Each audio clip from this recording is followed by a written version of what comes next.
So this will take just a couple of minutes, Sister Bay. So if anybody's checking on the YouTube link that I sent, you can check that and just make sure that we're I'm good. streaming. I'm not going to message y'all up. I was trying to share it, but I can't.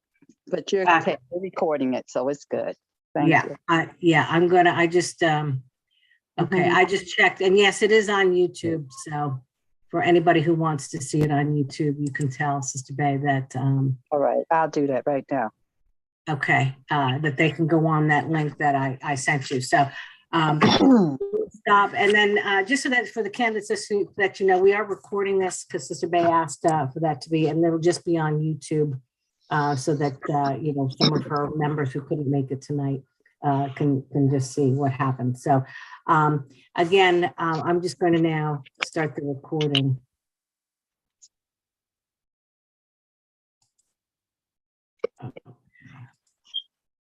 Okay, so now we'll start again. So again, I'm Donna Ward with the League of Women Voters from the Montclair area, and I'm very happy to be here tonight. And we have two candidates who are running for the South Ward Town Council in Newark with the election, which will be held on May 10th coming up. And those two people are Douglas Freeman and Cynthia Truitt-Reese. So I think usually how we start with these formats, we're just going to rotate back and forth. I'm going to offer you each an opportunity to start with a 2-minute, just an opening statement. And if I think you're running out of time, I will just hold up this yellow pad and then you'll know to bring your remarks to a close. Does that sound okay? Yeah. Okay, good, great. Okay, so we'll start with Mr. Freeman. Just introduce yourself. What is your professional background? And just give us a 2-minute opening statement as to why you're running for town council for the South. Okay. Good evening, everyone. Thank you for the invite to Douglas Freeman, C6 on the ballot. Been a resident of Newark for quite some time. Been very active in the community. Also a graduate of Weequahic High School. Also, I was a shop steward in a utility company for over 15 years. Been an advocate in the community where I volunteer quite a few of my time in dealing with governmental issues, residential issues, utility issues, also with restoration of parks, dealing with homelessness, dealing with the different components within the community.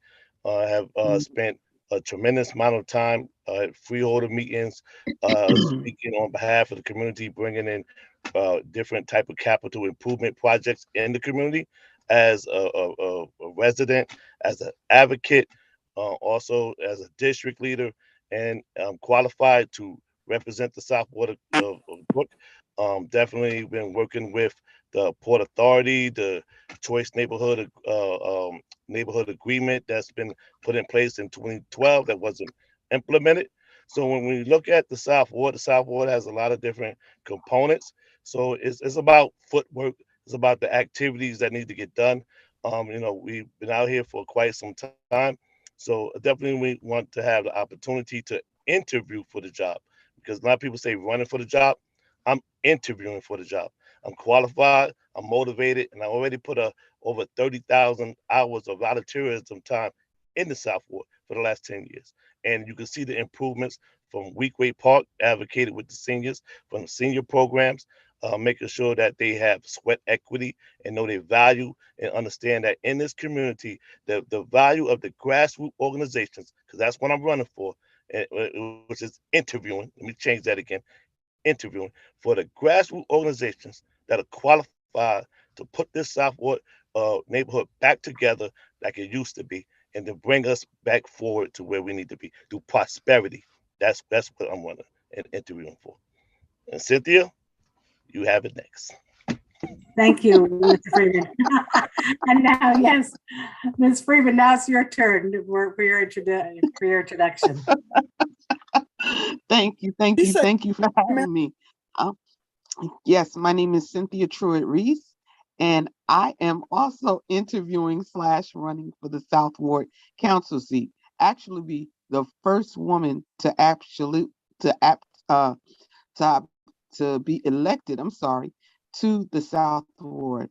I'm a native Newarker and native of the South Ward, born and raised here, educated Newark Public School, also a graduate of Weequahic High School, a property owner and homeowner for over 25 years in the South Ward, also a former district leader for District South 41 for over 5 years.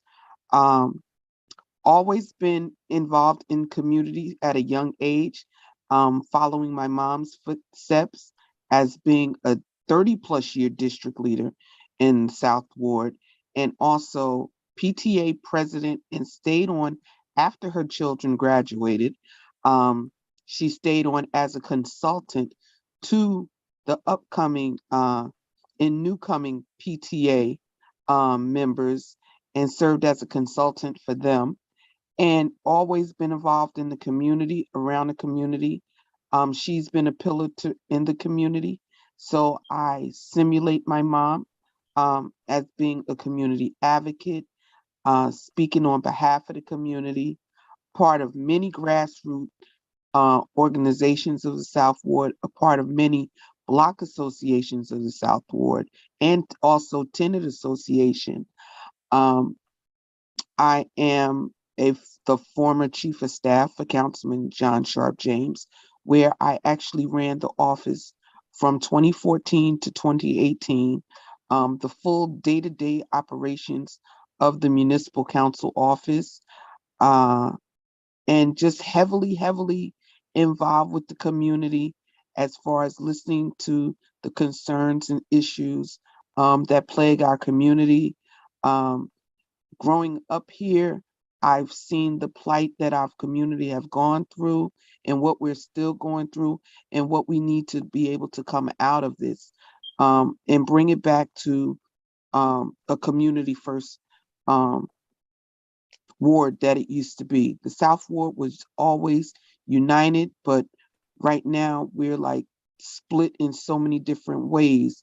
But we're just plagued with a lot of negativity, and it's time for somebody to stand up and represent the people in the way they need to be represented. I'll stop you right there. Thank you so much, Mr. Reese, for that introduction, and to both of you. And before we go on, I should have, I was remiss in giving credit to the Civic Association that's sponsoring this little forum tonight, and that is the White Terrace, Clinton Place, West Runyon Power to the People Civic Association.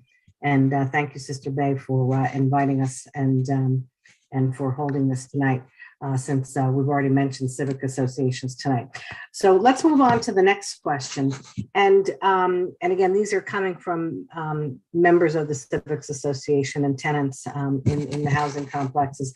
And somebody said, there are many residents who really aren't familiar with the role or the duty of a council person. Can you explain it, please? Maybe Ms. Truitt-Reese, will start with you first.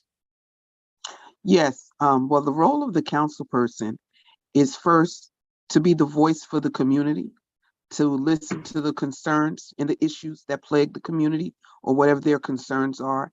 And also, you are to do legislation for the community on behalf of the community and the administration, to regulate how things need to be, and you bring it to the council meetings, and that's when you have a unified vote, whether it's going to be yay or nay or abstain. It's about finding out the issues and addressing the issues in the appropriate manner, where everything is fair and equal to both the constituents and also to the administration. We provide and we create ordinances and laws that wouldn't just abide by the ward, but throughout the city. We are the balancing of the mayor's administration. You have to have checks and balances, and that's what the council actually is. We are to be the check and the balance for the administration. We can't always agree with the administration, and we can't always disagree. But we as the municipal council have to come to a balance of what's good and equal to the residents of the city of Newark. Okay. Mr. Freeman. Sorry, you're muted, Mr. Freeman. Could you just unmute yourself? Can you hear me? Yes. Okay, thank you. Just want to just mirror some of the details that Cynthia Reese brought forth. Is definitely it's a check and balance of legislation. To make sure that legislation is passed for the benefit of the residents, right? So you must, and also to bring in businesses and different type of amenities to the community. So the council person is the representative of the people. Sometimes we get a little mixed up with the council person's position. Some people feel that the council person is supposed to be the one to take care of all of the amenities and things and problems that the residents are asking, and you're supposed to do it for them. That's not what a council person is not supposed to do.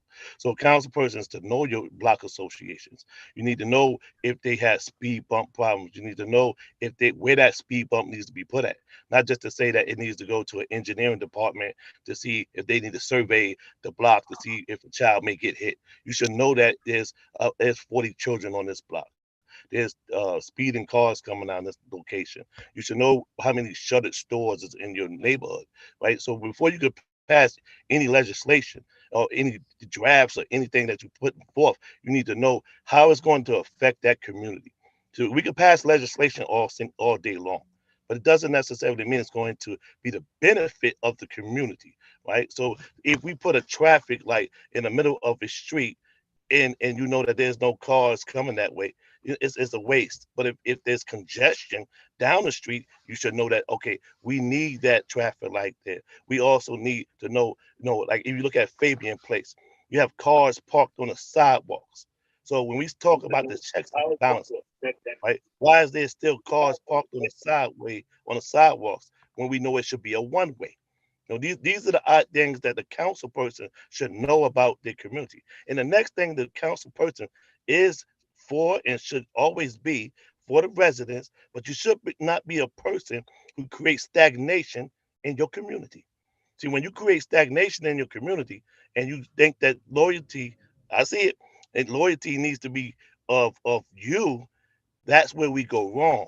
See, you need to be the checks and balances, not always agreeing with the mayor, but agreeing with what's necessary for the community. And that's why I feel that I don't need to repeat what Cynthia's saying because she's very versed in this, and so am I. So just want to let you know that we both know what we're doing here. Great. Thank you. Thank you, Mr. Freeman. Next question, and this will first go back to you, Mr. Freeman. How would you notify the residents of new developments coming into their community? Okay, I'm glad you brought that up because that's a hot topic, especially with me, especially being with the Seth Boarding project, and there was task force of each different component, and one was for housing, one was for education, and then there was other ones that was done. This was very successful, but what I did find out is when you put a liaison in the middle of that, it don't work, right? So one is the social media piece. Yes, that is key. But there's also a component that we need to make sure that we go to the boards of these different organizations. But see, when you deal with these block associations, you got to also understand the politics of block associations. So some of that information that can be passed on to these block associations gets stuck at the person who got an ego problem as a president. So you also have to figure out, do they actually give the information to the neighborhood? So with that, we have to create two locations, one being in the Clinton Hill, one being in the Weekway section, where there be an aide at the Clinton Hill section to 365 days of the year, and then there's another one on 365 days in the Weekway section.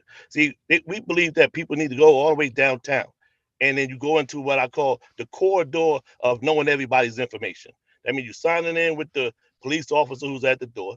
You go down this hallway, and everybody's talking about everybody's business right then and there, and then nothing gets put out to the community. But that aide is going to be that person that knows each zone, because you have the police zones, then you have the district zones. So that person will know what seniors are living on what block. Because when you look at the emergencies that take place, you need to know who's on dialysis. You need to know who's have a double amputee or one leg amputee. You need to know who's on oxygen just in case the lights go out. These are things that we did during the Sandy storm.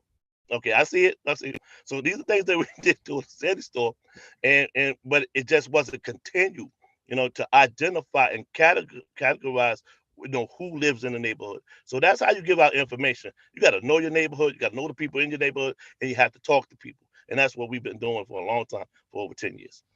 Thank you. Ms. Reese. Yes, ma'am. Well, my response to that is when bringing new development into a community, first and foremost, before any new development comes in, we need to address the community first, the surrounding area, inform them of what is possible to be coming into their community. They need to have a voice, whether it's accepted or not, or just come to a general consensus of this is what it is and this is why this particular area was chosen for this. And at that point, we need to also have community come out to the zoning board meetings, come out to the planning board meetings, have town hall meetings so we can discuss this prior to it coming to fruition. And so we can hear their concerns up front and try to address them, and give them some input on what they want to see in their community. A lot of decisions are made and they go right past the council person's office because it's done through economic and housing and development. It's not done directly from the council office. Any new development comes through administration, but out of respect, it needs to come into the council office. So the council person is being brought up to par and being aware of what's coming on so they can possibly communicate that to that community. Depending on, let's say if it's a housing project or something coming in, we need to do traffic studies to see how the impact of traffic will how it will affect the already existing community. The parking, how will it impact the parking of the residents that's already there? These are the type of things we have to bring to the table before any final decisions are made. And like I said, that's how you inform the community. You bring them to the table and we have open discussions. Sorry. Thank you, Ms. Reese. Sorry, that was my timer going off. Okay, the next question is a little bit more elaborate, so I'd like to give you each 3 minutes to answer this. And we'll start again with Mr. Freeman. As either a homeowner, property management, or renter, what 3 key issues do you believe are facing the residents in the South Ward, and how do you propose to improve them? Okay, thank you. For all 3, one is the blight, and that's coming from the properties that are burnt down. That's one of the issues. The garbage, the neighborhood is very dirty right now. That's another issue that's concerning. When you look at the property values, that's the biggest investment when you look at your home, because I am a homeowner, and that's an investment. So, you could pick any place to live and you want to make sure that when you purchase a home, you want your family to be raised in a neighborhood, which I call urban suburban, right? So what we can do with this, one is to identify when there's a fire, right? To make sure that we identify, how long is that structure is going to stay in that condition, because I went to the Clinton Hill area and I seen multiple houses burnt down. And then there's wires hanging in the neighborhood off the telephone poles. So one, we have to deal with the blight. That's to put together the committee to go around and investigate why these areas is the way they are. We do know that there's development that's taking place. So we have to create a community investment. I call it like a club, but it's not really a club, right? It's more like a hedge fund, right? So it's a community hedge fund though of residents. And that's where we buy these properties. We're always looking for developers to come in to see if they're going to buy these properties. So what we can do is we take the properties, and even if you invested $5 or you invested $5,000, you have shares that of value into this particular component. And we're buying these properties, restoring these properties. But what we're also doing is training the residents, our youth, and others on how to build these houses back. So it's more than just a matter of fact of just taking care of the neighborhood, of just the property buildup. But you're also building it up.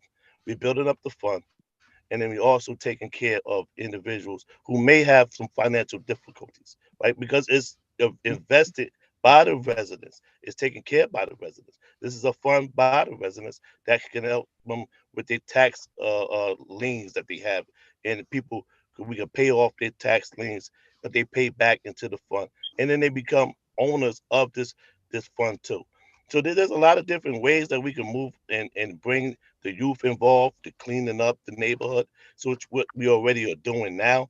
So some of the things I'm speaking about is already in place, but as the council person, we can actually organize it in a more fashionable way, because it's hard to get everybody on the same page. So we have to all be in the same room. We all have to have the same ideas. That's the business owners need to understand their place in the community. The homeowners need to understand their place in the community, and the LLCs need to understand their place in the community too. You cannot be invisible to our community and helping to reduce the value of the houses of the owners of that have invested in these properties. So there's multiple ways we can do it. And I seen the card. So there's multiple ways we can do it. There's ways we already are doing it, but the main thing is to and keep a fluctual role into the value of the person's property, to make sure that if they invested in it, that they get the return that they need. Right. Thank you, Mr. Freeman. Ms. Truitt Reese. Can you repeat that question for me? Sure, absolutely. As either a homeowner, property management, or renter, what three key issues do you believe are facing the residents in the South Ward, and how do you propose to improve it? Okay, well, being a homeowner and also a property owner in the South Ward, the first thing you have to do, you have to address the issue that we have that is definitely plaguing our community, which is the absentee landlords. We have to come together, and first of all, you have to know who your neighbors are. We have to come back to community policing. We have to come back to respecting your neighbor and your surroundings. And we have to identify the issues that plague our community. One issue that we're having that is going rampant is we are commercializing our residential areas. You have landlords or developers or property owners purchasing these properties, and they're cutting the houses, the properties up, and making rooming houses or making Airbnbs. That is not appropriate in a residential neighborhood, because we need stability in our neighborhoods right now. That's what these communities used to be. They were family-oriented, stable households. When you bring in rooming homes, you're dealing with transient people in and out, in and out. There's no stability. You don't get to know who your neighbor are. You don't know who they are. They're in and out, in and out. And it's a flux of people. You don't know what's going on. So we have to bring that up to the forefront. Airbnbs are short-term hotel rentals, let's say. Again, that's not showing stability. That's a fluctuation in your community. We have to bring back home ownership. And also as far as renters, what's going on now is that the rents are going so high that they're outpricing the residents that's here. So we have to somehow get a median or some type of cap on rental properties. There has to be a cap. Right now, let's say with COVID that has happened and people at loss of jobs, loss of income, they can't sustain their rents. Right now, if you are in an apartment and your rent is $1,600 and you make $15 to $18 an hour, you can't afford that. You have to decide whether or not your family is going to eat or pay rent or pay a car payment. You're not able to do everything that you need. So something is going to have to suffer. So we have to bring some type of stability back into the community. We have to look at our blighted homes in areas like Mr. Freeman said, and find out why are these conditionings happening in our neighborhood. And the first thing is because we are not saying anything. We cannot allow and continue to allow certain things to happen in our neighborhood and just sit by and not say anything.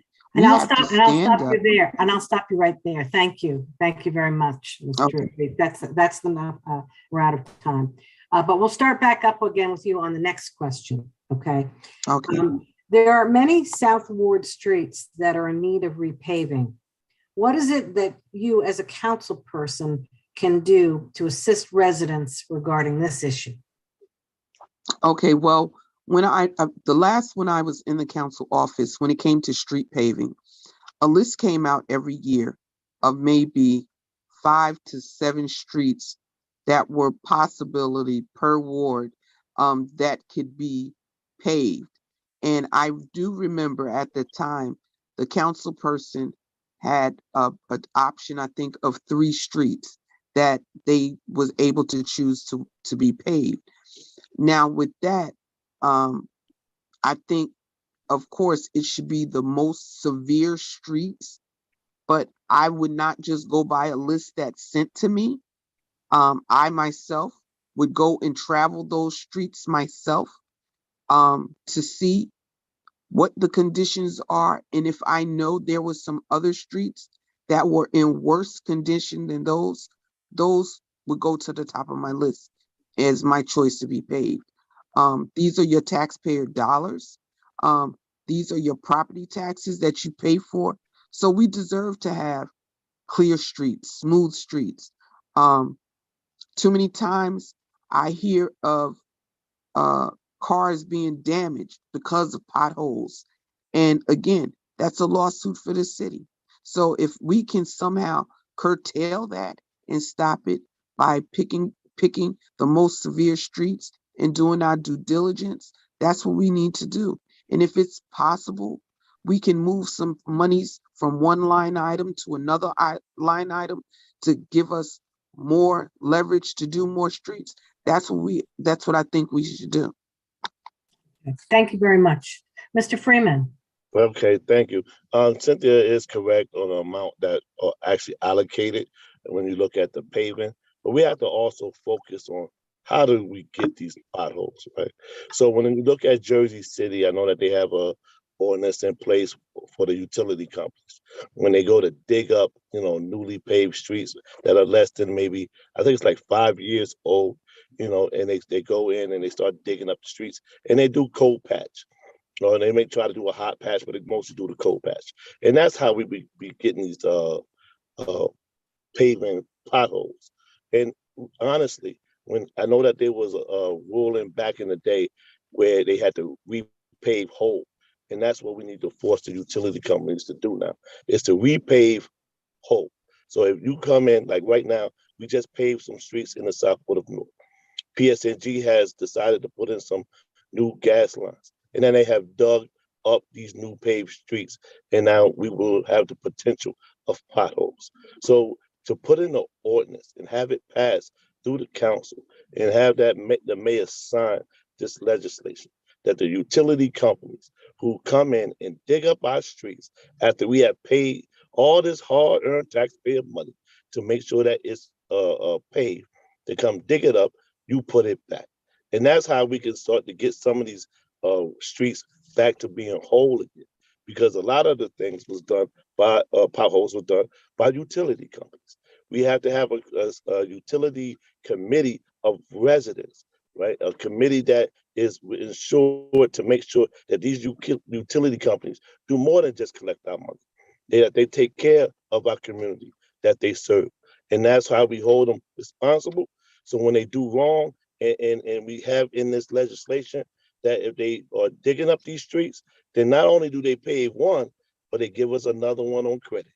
And that means something that we're not paying for. And they take care of 2 streets versus 1. That's how I see it. Because being in a utility field for quite some time, that's something that I'm definitely going to be for, is to monitor the gas company, the electric company, the cable company, and the telephone company. So we're going to make sure that they take care of our community as a community that is served. And that's our urban, suburban South Florida. Thank you. Thank you, Mr. Freeman. Okay, moving on to the next question, and we'll start again with Ms. Truitt-Reese. What is your position with the existing nonprofit organizations in the community? Well, my position with that, first of all, what I would want to do, no, what I am going to do, I would like to have a quarterly roundtable meeting with all the nonprofits within South Ward, bring everybody to the table, and let's see who's doing what, how monies is allocated, and do a desk audit for each one to actually see how much money is coming in, what's being spent, how it's being dispersed. Second of all, I would like to see how many of the organizations are doing duplicate services. We have a lot of resources, but if you have multiple sources to go by, we need to somehow streamline that and bring in other branches that we're not really focused on, like financial literacy, more adult training programs, more teenage training programs, pre-literacy, trades programs, and try to streamline and look into the things that the community needs. We all know we need some type of rental assistance. Somebody's going to need it. We know we're going to need utility assistance with bills. We know that. But why do we have to have 6 and 7 organizations doing the same thing? That means they're all pulling for one grant. And it's not enough to be dispersed out. So somebody is not going to get something.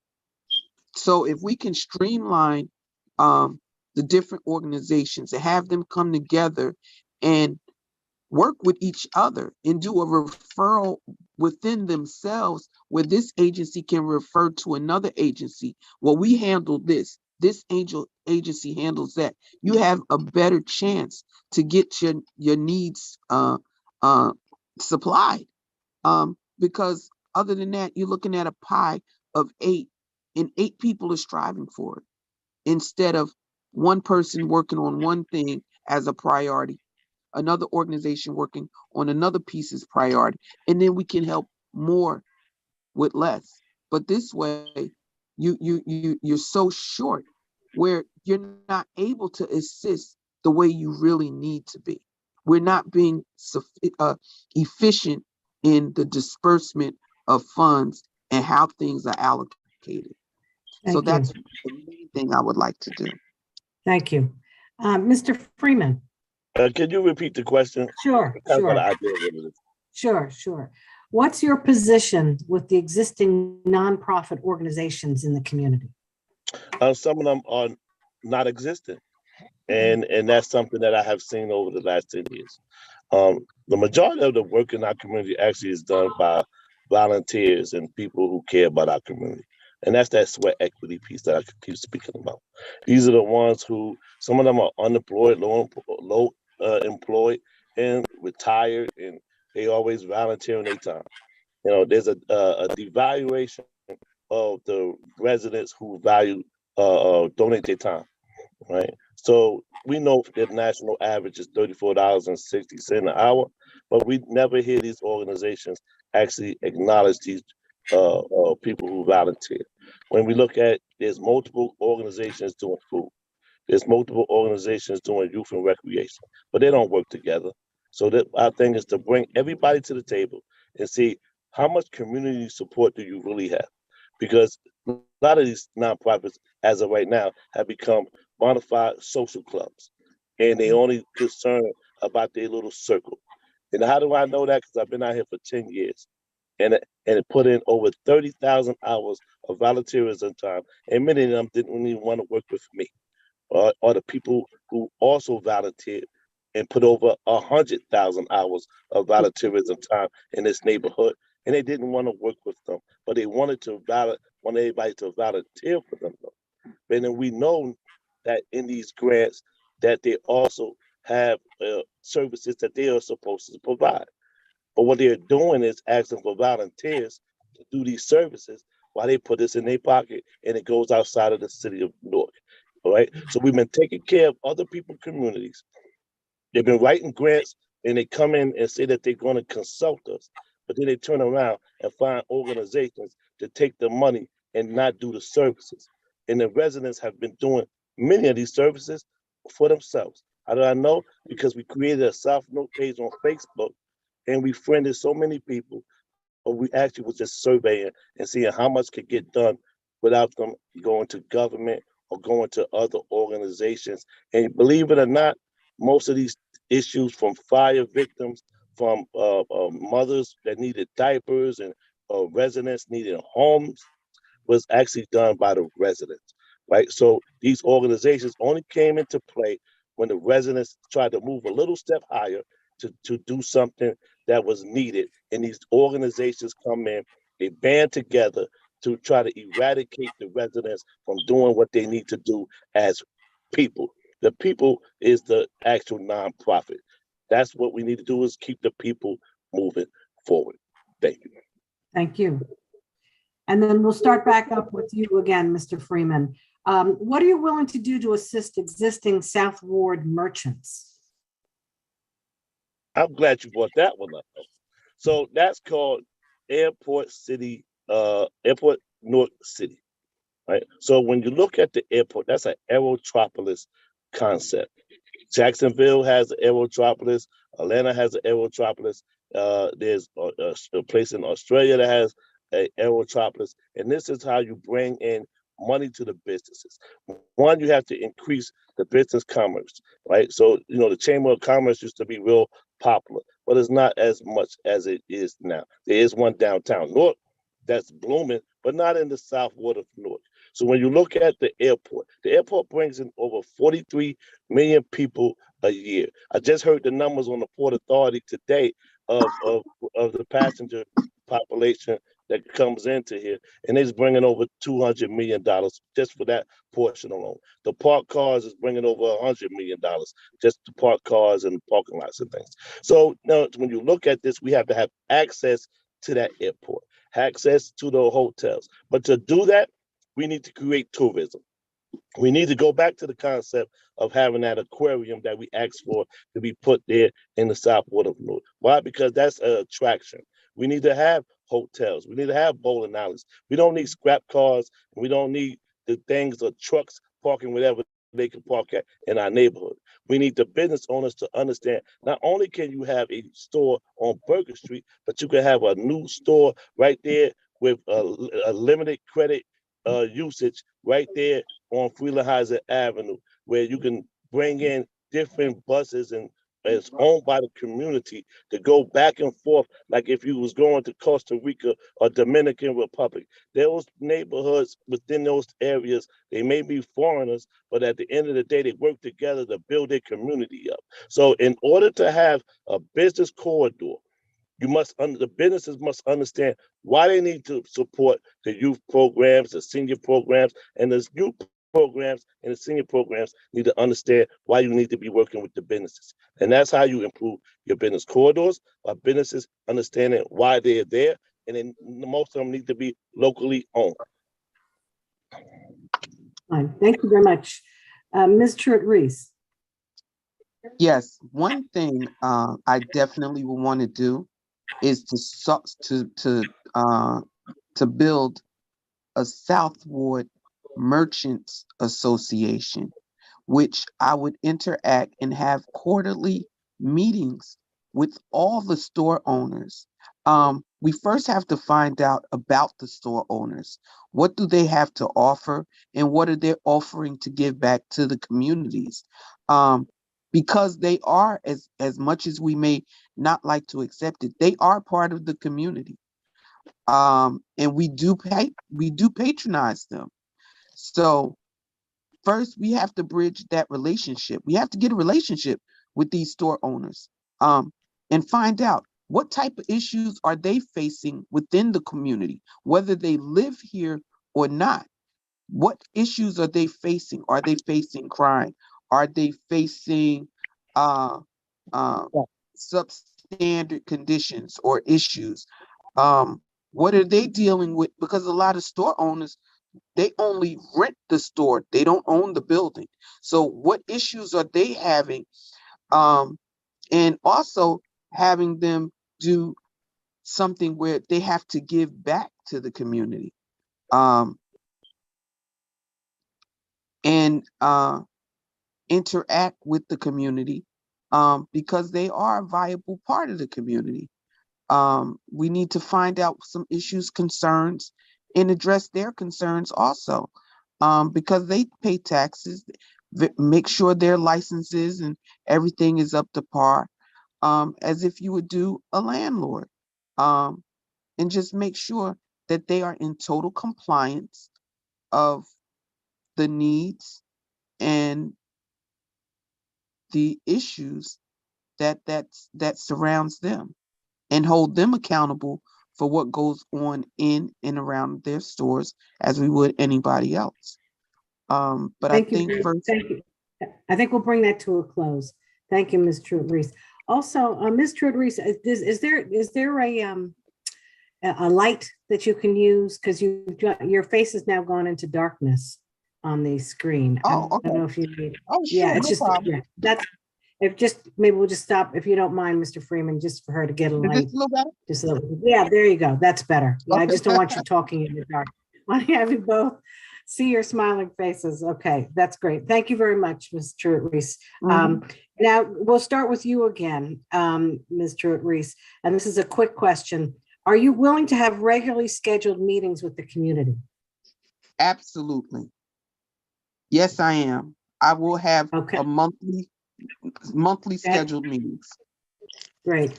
Mr. Freeman? Yes, I am.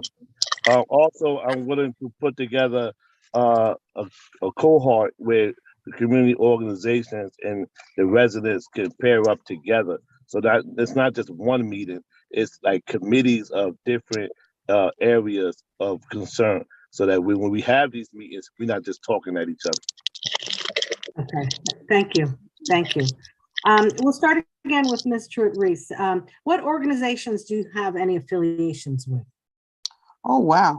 I am currently a Silver Life member of the North Branch of the NAACP, and I'm also executive board member there with that organization. I am a 25-year member of the South District Police Relations Council, where I've held multiple executive board positions, and I'm currently the first vice president. I am a member of the National Federation of Colored Women's Club. I'm a member of Zonta's Women's International of Essex County, which is a women's empowerment international organization. I'm a member of Bethune Grand Chapter, OES, Order of Eastern Stars, Lady Martha #2. I am a member of, oh my God, so many, multiple block associations and tenant associations throughout the South Ward. Um,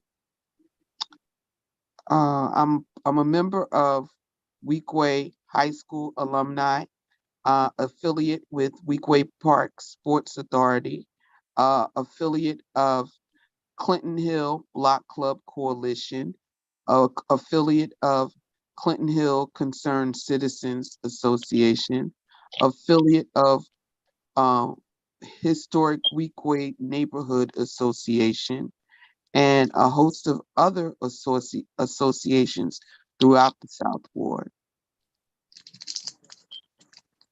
Much. Thank you. Mr. Freeman. How you doing?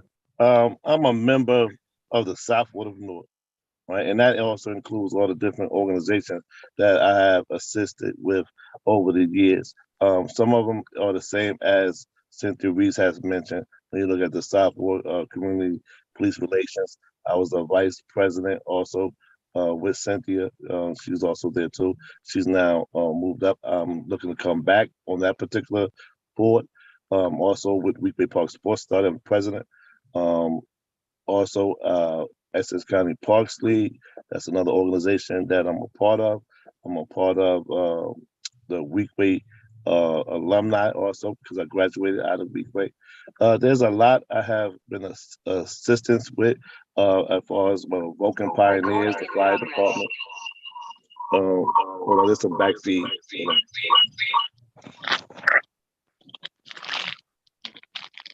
One second. Hello? Okay, the backfeed.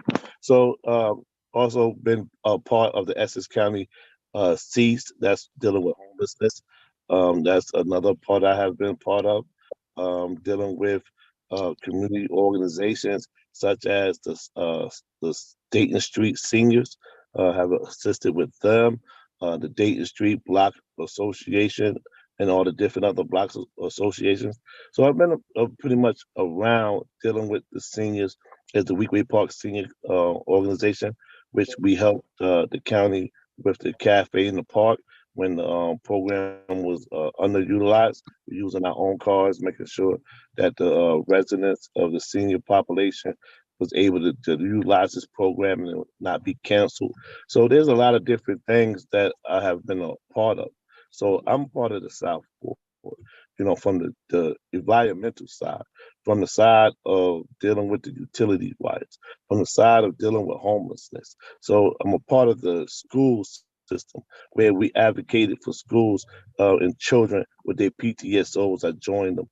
But it's been so very hard to be part of these organizations because there's so much egos in these organizations, and it's hard to get things done when you join these organizations. So if they're not friendly to you, or they feel like you are outsider, you're really not a part of these organizations.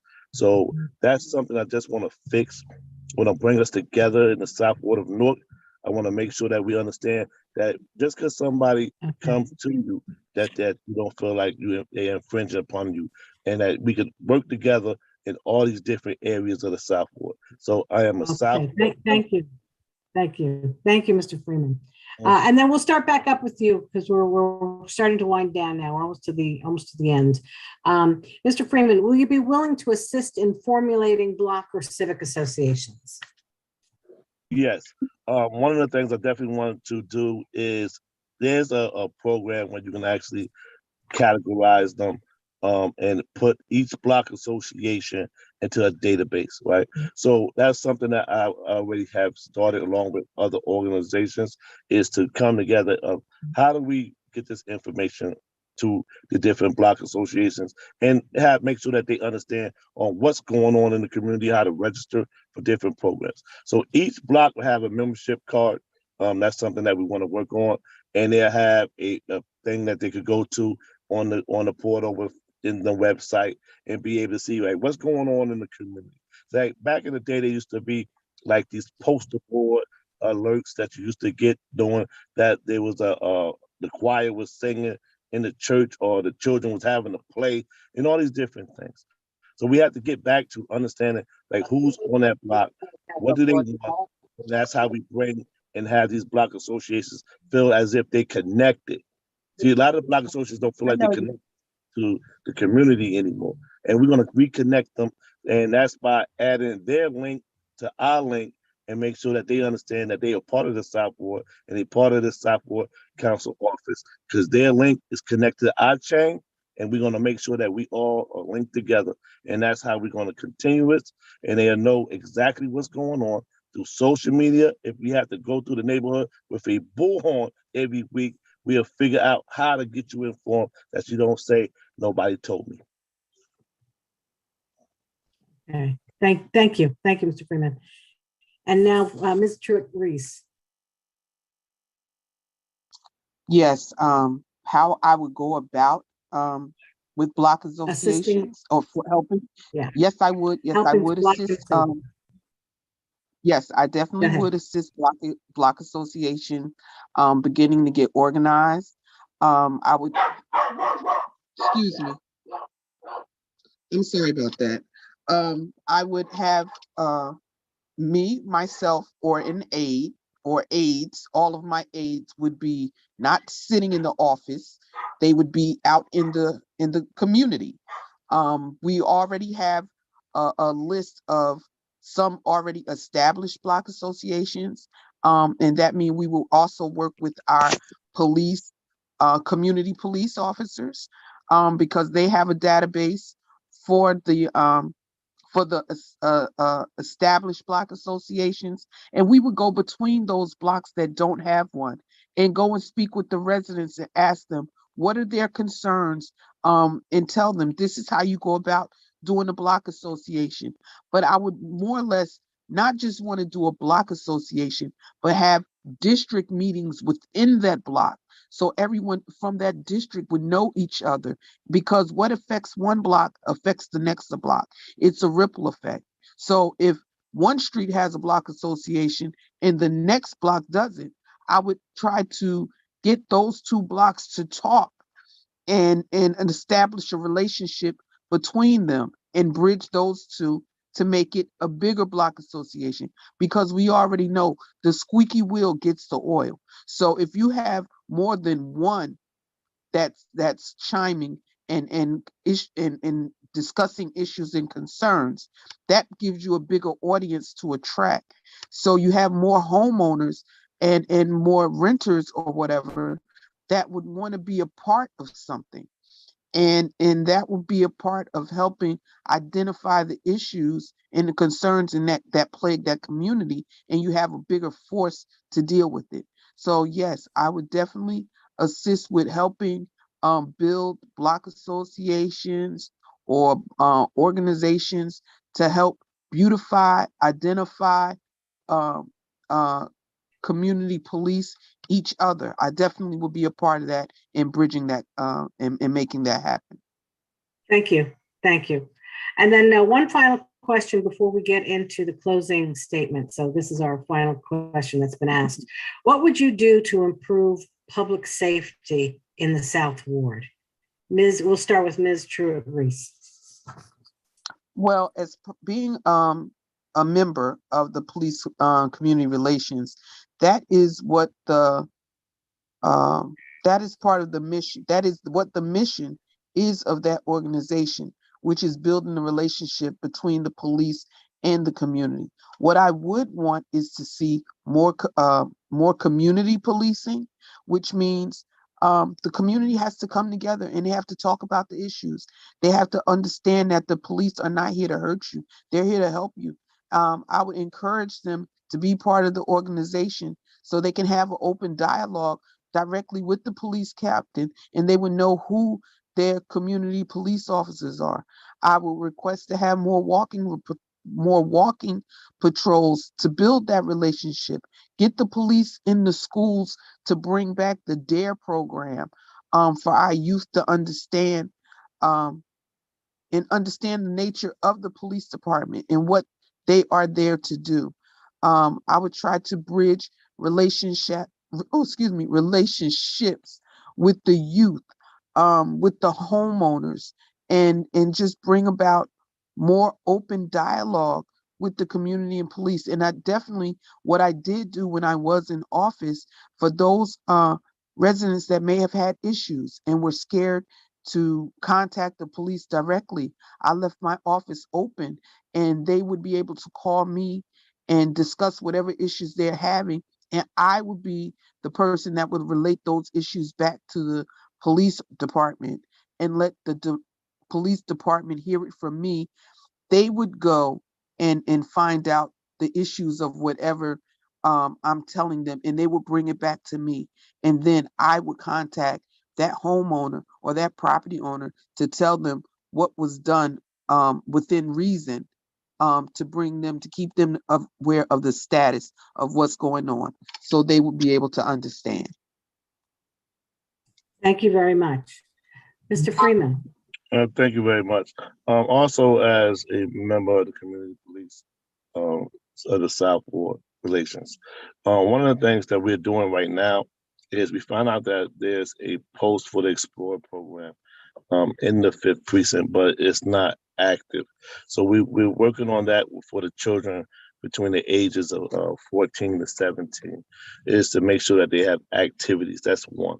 We have to also include the infrastructure of the neighborhood.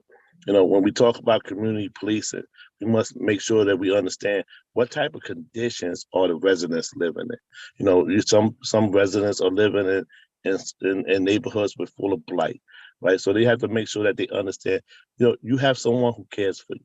You have a community that loves you and that you're special to. And that's that uplifting feeling of understanding why the police are important, but also to make sure that we don't need to have so much of police involvement.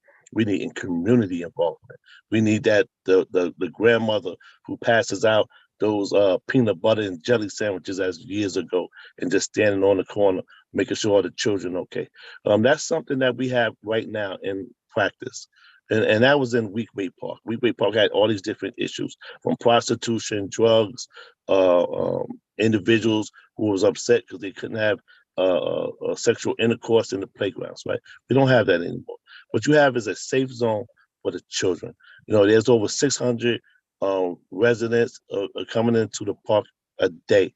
And that's something that we want to do to the neighborhood now, is to make sure that we reach out to each individual resident. That's the one standing on the corner. That's the one nodding to see, you know, do you want to go to rehab today? Maybe you might want to pack your bags, because that was one of the things that we had a situation with on Bergen Street, where the fire department identified an individual, and we was able to tell this individual, look, if we can get you into a place today, are you willing to go get clean? And that person said yes. We called that person's house. The parent, because it was like a young adult, said, we've been waiting for this day.